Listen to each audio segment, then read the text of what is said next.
ગુજરાત સરકારે ખાદ્ય પદાર્થોમાં ભેળસેળ વધતા જતા કેસો સામે કડક વલણ અપનાવ્યું છે અને જાહેર આરોગ્યની સુરક્ષા માટે મોટું પગલું ભરવાની તૈયારી શરૂ કરી છે। આ માટે ખાદ્ય સુરક્ષા અને ધોરણો અધિનિયમ 2006માં દંડની જોગવાઈઓમાં સુધારો કરવાની યોજના બનાવવામાં આવી રહી છે। આ પગલાં ધારવા સરકારના ઉદ્દેશ્ય નાગરિકોને શુદ્ધ અને સલામત ખોરાકની ખાતરી આપવાનો છે।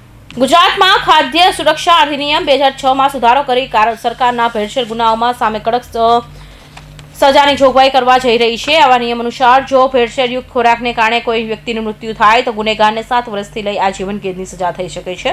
આ ઉપરાંત ગુનો કરનાર વેપારીને 5,000 થી 10 લાખ રૂપિયા સુધીનો દંડ પણ ફટકારવામાં આવશે। આ કડક પગલાં ખાદ્ય પદાર્થોમાં ભેળસેળ કરનારોમાં ડરાવવા અને જાહેર આરોગ્યને સુરક્ષિત રાખવા માટે લેવામાં આવી રહ્યા છે।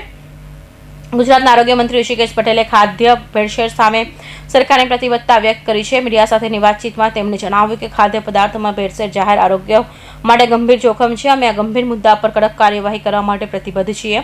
અમે નવા નિયમો ઘડવા માટે લોકોના સૂચના અને અભિપ્રાયો મેળવી રહ્યા છીએ જેથી વધુ અસરકારક કાયદો કરી શકાય। આ નિવેદન દર્શાવે છે કે સરકાર ભેળસેળના મુદ્દે કોઈપણ પ્રકારની બેદરકારી સહન નહીં કરે। ફૂડની અંદર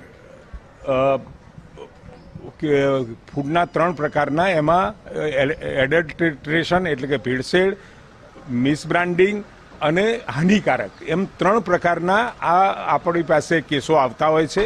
એની અંદર તમામ જોગવાઈઓ જુદી જુદી છે। એમાં હાનિકારક છે, લોકોના આરોગ્ય સાથે ચેડા થાય એમાં સજાઓની જોગવાઈ મહત્તમ છે।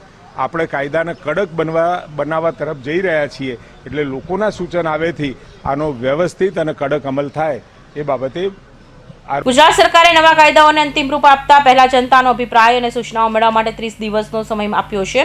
નાગરિકો ઓનલાઈન પ્લેટફોર્મ દ્વારા પોતાના સૂચનાઓ અને વાંધા સબમિટ કરી શકે છે અને પગલું લોકોની સહભાગીદારી વધારવા અને વધુ વ્યાપક અને અસરકારક કાયદો ઘડવા માટે લેવામાં આવ્યું છે। ગુજરાત સરકારે તાજેતરના જ વર્ષોમાં ખાદ્ય ભેળસેળ સામે નોંધપાત્ર કાર્યવાહી કરી છે। ગત વર્ષ ઓક્ટોબરમાં વડોદરાના હાથીખાના જથ્થાબંધ બજારમાં વહીવટી તંત્ર મોટી ઝુંબેશ હાથ ધરી હતી। તેમાં 700 કિલો ભેળસેળયુક્ત મરચાનો પાવડર જપ્ત કરવામાં આવ્યો હતો। આ ઉપરાંત અમરેલીમાં પોલીસે દૂધમાં ભેળસેળના એક રેકેટનો પર્દાફાશ કર્યો હતો અને નકલી ઉત્પાદન સાથે એક વ્યક્તિની ધરપકડ કરી હતી। આ કાર્યવાહીઓ દર્શાવે છે કે સરકાર ભેળસેળના મુદ્દે સતત સજાગ છે। કૌશિક પટેલનો report, Hind TV news, Surat.